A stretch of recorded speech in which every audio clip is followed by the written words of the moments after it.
Ating alamin ang mga paraan upang makatipid sa konsumo sa mga produktong petrolyo. Sundan sa report. Umaaray ang mga motorista dahil sa sunod-sunod na pagtaas ng presyo ng produktong petrolyo. Kaya naman, kanya-kanyang diskarte ang mga motorista upang makatipid sa paggamit ng langis. Ayon sa automobile expert, mas mainam ang regular check-up at maintenance sa mga sasakyan tulad ng change oil, pagpapalit ng oil filter at spark plugs. Hindi rin dapat mabigat ang pag-apak sa accelerator para makatipid sa gas at iwasan din ang matagal na idling kung nakapark lang ang mga sasakyan. Una siguro sa maintenance, regular check-up ng ating sasakyan like change oil.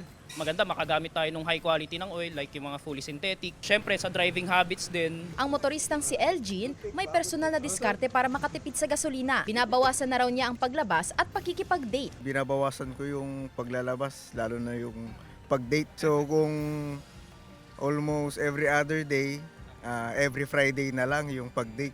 Sa driving naman, hindi naman, kung di ka nagmamadali, pwedeng 20% lang yung apak. Huwag naman yung agresibo para naman hindi, alam mo yon, yung takaw sa gasolina. Ugaling i-check lagi ang hangin ng gulong ng sasakyan. Magpakarga ng gasolina sa umaga kaysa sa tanghali. Bawasan ang paggamit ng aircon kung malamig naman ang panahon. At tulad ni Elgin, kung wala namang importanteng lakad, mas mainam na manatili na lamang sa bahay. Kasama si Henry Duminsil, Sandy Salvacio, One North, Central Luzon.